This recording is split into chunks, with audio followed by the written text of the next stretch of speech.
Homeo clinic సమర్పించు ధూమ్ధాం ముచ్చట. ఇయాల్టి మన ధూమ్ధాం ముచ్చట్లలో మస్తుగానే ముచ్చట్లు పట్టుకొని వచ్చిన ఆలస్యం చేయకుండా చెప్పుకుందాం పార్వి. ఇప్పుడు మన తెలంగాణలో ఏం నడుతుందోలా పాలనాని మాత్రం ఎవ్వరు అననే అనరు కావచ్చు. సిట్టు గిట్టు నోటీసులు ఎంక్వైరీలు గివ్వే కదా. అయితే మన హరీష్ రావు సార్కు నోటీసులు ఇచ్చిర్రు కదా ఆఫీసర్లు విచారణకు రమ్మని.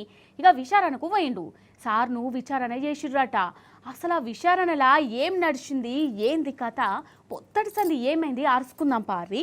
పొద్దుగాల 11 సంధి షురూ చేస్తే పొద్దుమీకి 6:30 దాకా అంటే దగ్గర 7:30 గంటలు హరీష్ అన్నను సిట్ ఆఫీసర్లు విచారణ చేసిర్రు. మరి గంటసేపు ఏం విచారణ చేసిర్రు, ఏం అడిగిర్రు, అసలు లోపల ఏం నడిచింది హరీష్ అన్న మాటలనే ఇందాం. రేవంత్ రెడ్డి ఇచ్చిన సిట్ నోటీసు అంతా కూడా ఒక ట్రాష్. నిజంగా చెప్పాలంటే ఈరోజు ఉత్త సొల్లు, ఎటువంటి నిరాధారమైనటువంటి ఆరోపణలు, ఆధారం లేనటువంటి మాటలు, అడిగిందే అడుగుడు, సొల్లు పురాణం తప్ప ఏమీ లేదు. ఒక్క ఆధారం కూడా చూపలేదు. ఓ గంట అడుగుడు, గంట అడగంగానే పైకెళ్ళి ఫోన్లు వస్తాయి, బయటకు పోవుడు, గంట మాట్లాడుకొని మళ్ళీ వచ్చుడు, మళ్ళీ ఒక అర్ధగంటనో గంట అడగంగానే మళ్ళీ సైగలు వస్తాయి, బయటకు వెళ్ళి ఫోన్ అనగానే మళ్ళీ బయటకు పోవుడు.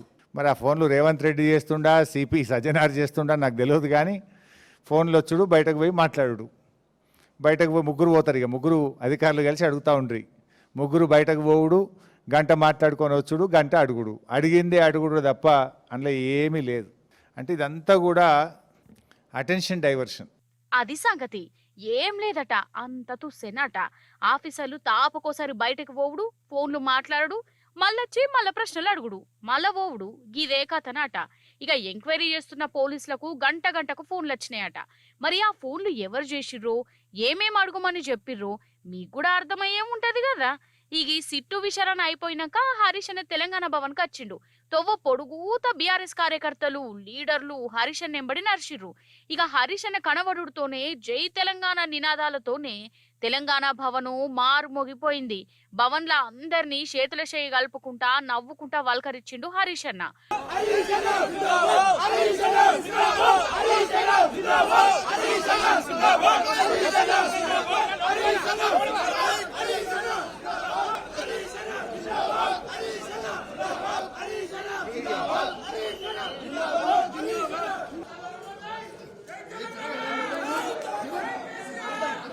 పొద్దుగాల సిట్టు విచారణకు పోయేటప్పుడు కూడా బీఆర్ఎస్ సైన్యం హరీష్ అన్నకు హిమ్మతిగా ర్యాలీ లెక్క కదిలిందోల్లా.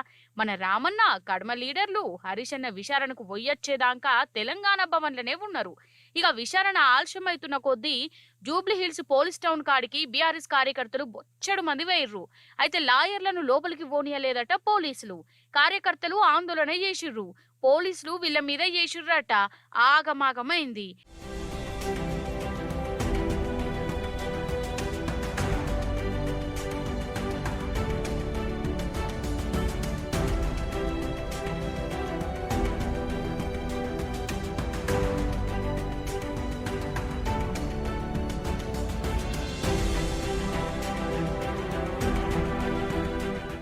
మొత్తానికి సిట్టు గిట్టు పేరుతోని విచారణలు అనుకుంటా నడిపే రామాయణమంతా బీఆర్ఎస్ మీద కచ్చగట్టి అందరిని మత్పరిచి పొద్దెలెదియడానికేనని జనాలే అంటుర్రు. రేవంత్ సార్ పాలనల తప్పుల గురించి మాట్లాడితే చాలు కేసులు, అన్యాయాన్ని నిలదీస్తే స్కాము గీము అనుకుంటా నోటీసులు, మోసాలను బట్టబయలు చేస్తే విచారణలు అనుకుంటా ఎంక్వైరీలు. 2 ఏళ్ల సంధి బీఆర్ఎస్ లీడర్ల మీద మన రేవంత్ సర్కార్ చేస్తున్న కథనే ఇది. ఈ ముచ్చట నేనంటలేను. కేసీఆర్ సార్ మీద, కేటీఆర్ సార్ మీద, హరీష్ రావు సార్ మీద ఎంక్వైరీల పేరుతోని మన సర్కారు పొద్దెల తీస్తున్నదని జనాలే అంటుర్రు. అంతేనా కాదా? ముచ్చటేందో పురాగా చూడుర్రి. మరి ఒక తప్పు బయటపడుతోనే జనాలను ఎట్లా మత్మరిపియాలనో మన రేవంత్ సార్కు తెలిసినట్టు ఎవ్వరికి తెలియదు కావచ్చు. రేవంత్ సార్ పాలన తెలంగాణను ఆగం చేస్తాందని బీఆర్ఎస్ లీడర్లు అన్న పాపం ఖతం. ఇక స్కామ్ల పేరు చెప్పి నోటీసులు ఇచ్చుడు, ఎంక్వైరీలకు పిలిపించుడు.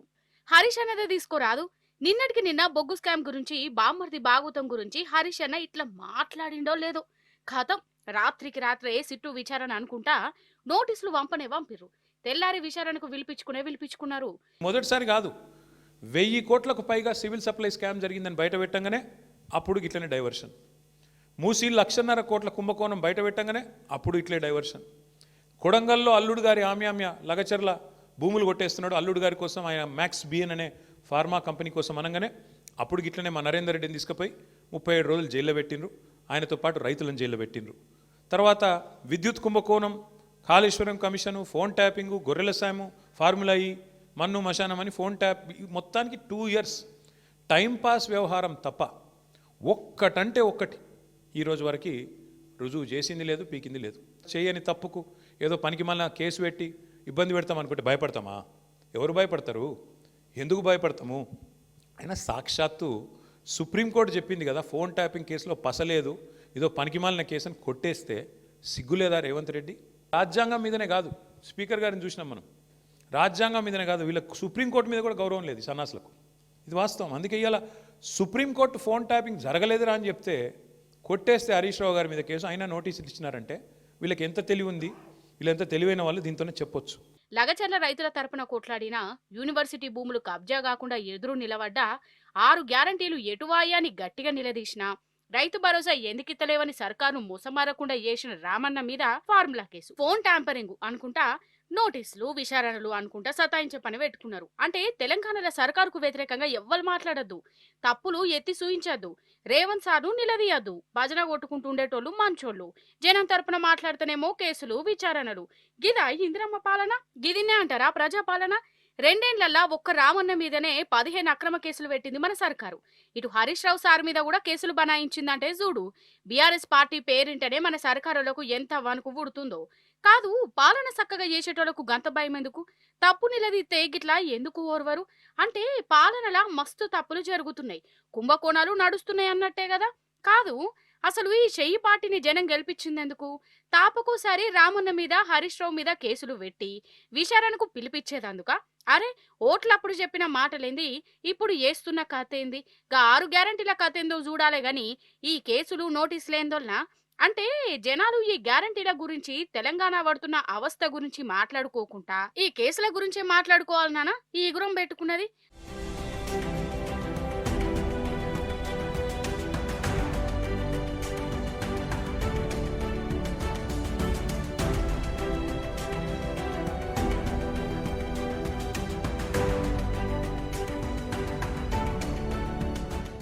ఇంకో 1000 సీట్లు వేసుకో, ఏం చేసుకుంటావో చేసుకో, మా నాయకులందరికీ నోటీసులు ఇచ్చుకో, ఏమన్నా చేసుకో, భయపడం. బీఆర్ఎస్ తెలంగాణ ప్రజల గుండె చప్పుడు, తెలంగాణ ప్రజల గొంతు బీఆర్ఎస్. తెలంగాణ ప్రజల బలం, గలం, తెలంగాణ దళం, కేసీఆర్ బృందం బీఆర్ఎస్. మేము ఎవ్వరికి భయపడం, బరాబర్ కొట్లాడతాం. నీ కాంగ్రెస్ పార్టీని, నీ ప్రభుత్వాన్ని అంతు చూసేదాకా ప్రజల తరపున నిలదీస్తూనే ఉంటాం. నువ్వు ఎన్ని విచారణలనే చేసుకో, ఎన్ని రకాలుగా మా వాళ్ళని వేధిస్తున్నావు ఈ వేదిక మీద కూర్చున్న వాళ్ళందరికీ తెలుసు. అందరికీ ఏదో రకంగా వేధింపులు, రకరకాలుగా చిల్లర పనులు చేస్తూనే ఉన్నారు. ఇంకా ఇప్పుడు ఈ అందానికి ఇప్పుడే చూసిన ఇక్కడికి వచ్చేటప్పుడు కేసీఆర్ గారికి నోటీస్ ఇస్తారట, ఏది ఈ లొటపీస్ కేసులో, ఇచ్చుకో. అయినా ఈ కేసులకు, నోటీసులకు బీఆర్ఎస్ లీడర్లు భయపడతారానోళ్ళ? తెలంగాణ ఉద్యమంలో అప్పటి పాలకులనే ముప్పు తిప్పలు పెట్టి 3 చెరువుల నీళ్లు దాపిచ్చింది గులాబీ జెండా. అప్పట్లనే ఎన్ని కేసులు పెట్టినా, ఎంత గోస పెట్టినా తలదించలే. ఢిల్లీ మెడల్ వంచి తెలంగాణ తెచ్చింది. అసొంటి పార్టీ కేసులు, నోటీసులకు భయపడుతుందని ఎట్లా అనుకున్నాడు కావచ్చు ఈ రేవంత్ సారు అని అంటుర్రు పబ్లిక్. వామ్మో, వాయ్యో, ఓరి దేవుడో, ఆఖరికి మన సింగరేణిని కూడా ఇడిచిపెడతలేరు కదా. మొన్నటికి మొన్న సింగరేణి సొమ్ముతోని సీఎం సారు ఫుట్బాల్ మ్యాచ్ పేరంటం పెట్టుకున్నాడు అనుకున్నాం కదా. ఇక ఇప్పుడు సీఎం సార్ బామ్మర్ది గారు సింగరేణిల్నే పెద్దదంతా చేస్తాడట కాదు. మన రామన్న కుల్లా చెప్తాండు, వినాలి మీరు. అసలు రేవంత్ సార్ వారి బామ్మర్ది గారి కళా పోషణ ఎట్లున్నది, సింగరేణిలా సార్ పర్ఫార్మెన్స్ ఏంది, గవన్నీ రామన్న చెప్పిండు. ఫస్ట్ ఇది నుర్రి అటెన్గా మనం మాట్లాడుకుందాం. రేవంత్ రెడ్డి గారి బావమర్ది కోసం ఆయనని కింగ్ పిన్గా చేసి, సృజన్ రెడ్డి అనే వ్యక్తిని కింగ్ పిన్గా చేసి, ఆయన చుట్టూ ఇవాళ మొత్తం ఆ టెండర్లన్నీ రిగ్గింగ్ చేసి మొత్తానికి 9 టెండర్లు ఇప్పటికే పూర్తి చేసినారు. ఈ సృజన్ రెడ్డి అనే వ్యక్తి మొత్తానికి ఒక కండిషన్ పెట్టించినాడు. మీరు బిడ్ చేయాలంటే, మీరు పార్టిసిపేట్ చేయాలంటే, టెండర్లో మీరు ఇక్కడ బిడ్ వేయాలి అంటేనే మీరు సైటుకు స్వయంగా వచ్చి సైటు విజిట్ చేసినట్టు సర్టిఫికేట్ తీసుకోవాలి సింగరేణి దగ్గర అని పెట్టినారు. అంటే దీని ఉద్దేశం ఏంది? ప్రపంచంలో ఇప్పుడు ఆస్ట్రేలియా వాడు ఉంటాడు, అమెరికా వాడు ఉంటాడు, వాడు సింగరేణి బిడ్లో పార్టిసిపేట్ చేయాలంటే వాడు స్వయంగా రావాలా, వచ్చి సింగరేణి అధికారులను కాలు పట్టుకొని వాళ్ళని వేలు పట్టుకొని బతిమలాడి ఆ సర్టిఫికేట్ తీసుకోవాలి సైట్ విజిట్ చేసినా అని. వీళ్ళు ఏం చేస్తున్నారు, సైట్ విజిట్కి రాగానే ఆ కంపెనీ పేరు, మేనేజింగ్ డైరెక్టర్ పేరు, CEO పేరు, ఫోన్ నంబరు అన్నీ రాసుకుంటున్నారు. రాసుకొని సుజన్ రెడ్డి స్వయంగా బెదిరిస్తున్నాడు ఫోన్ చేసి, నేను ముఖ్యమంత్రి బామ్మర్ది మాట్లాడుతున్నా, మీరు ఇందులో పాల్గొనొద్దు అని బెదిరిస్తున్నాడు. వినలేదనుకో, మేము వేస్తామా, మాకు సీనియారిటీ ఉందంటే వెంటనే ఏం చేస్తున్నారు, వాళ్ళకి సర్టిఫికేట్ ఇస్తలేరు. వాళ్ళు సైట్ విజిట్ చేసినట్టు కూడా సర్టిఫికేట్ ఇవ్వట్లేదు. తద్వారా వాళ్ళు పార్టిసిపేట్ చేయకుండానే ఎగరగొడతా ఉన్నారు. ఇది జరుగుతూ ఉంది సింగరేణి. ఆగన్నట అందినంత దోసుకో, దొరికిన కాడికి దండుకో, గిట్లనే ఉన్నట్టున్నది కదా మన సర్కార్ కథ. లీడర్ల నడుమ వాటాలు వంచుకునే కాడ కీసులాటలు పుట్టి ఆ పంచాది నడిబజాట్ల వడ్డట్టయింది. ఈ నడుమ మంత్రుల మీద టీవీలల్లా పేపర్లల్లా ఎసొంటి రాతలు వస్తున్నాయో చూస్తూనే ఉన్నారు కదా. ఈ మంత్రి గిసొంటోడు అంటే గా మంత్రి గసొంటోడు అనుకుంటా ఒకల్ని మించి ఇంకోవల మీద వార్తలు వస్తున్నాయి. అయితే ఈ వార్తల వెనక బొగ్గు కుంభకోణమే ఉన్నదట. నైనే బొగ్గు బ్లాక్ టెండర్ల వ్యవహారం మంత్రుల నడుమ పంచాది ఉట్టించింది. ఇంట్లో పెద్ద కుంభకోణం నడిచిందట. ముఖ్యమంత్రి రేవంత్ రెడ్డి సారు, చిన్న ముఖ్యమంత్రి బట్టి సారు, ఇంకో మంత్రి కోమటిరెడ్డి సార్ నడుమ ఈ బొగ్గు టెండర్లు పంచాయతీ పెట్టినాయని అంటుర్రు. ముఖ్యమంత్రి రేవంత్ రెడ్డి బామ్మర్ది సృజన్ రెడ్డి ఈ సింగరేణి టెండర్లను రిగ్గింగ్ చేస్తాడట. అయినోళ్ళకే వచ్చేటట్టు ఏమేమో కండిషన్లు పెట్టి టెండర్లకు వచ్చినోళ్ళను బెదిరిస్తారట. గిదే ముచ్చట రామన్న చెప్పిండు. ఇక ఈ బొగ్గు కుంభకోణాన్ని మన హరీష్ రావు సారు బయట పెట్టిండు. ఇట్లా పెట్టిండో లేదో సిట్టు విచారణ అని నోటీసులు రానే వచ్చినాయి. సరే, అదట్లుంచితే ఈ కుంభకోణం వెనుక మొత్తం 1600 కోట్ల రూపాయల ఆమ్దాని ఉన్నదట కాదు. ఈ 1600 కోట్ల ఆమ్దానిని పంచుకునేందుకు ఏమేమో ప్లాన్లైతే కథ అడ్డం తిరిగిందట.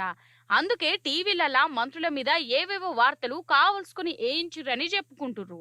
అసలు కాంగ్రెస్ అంటేనే స్కామ్లు అని మొదటి సంధి పేరు వేయింది.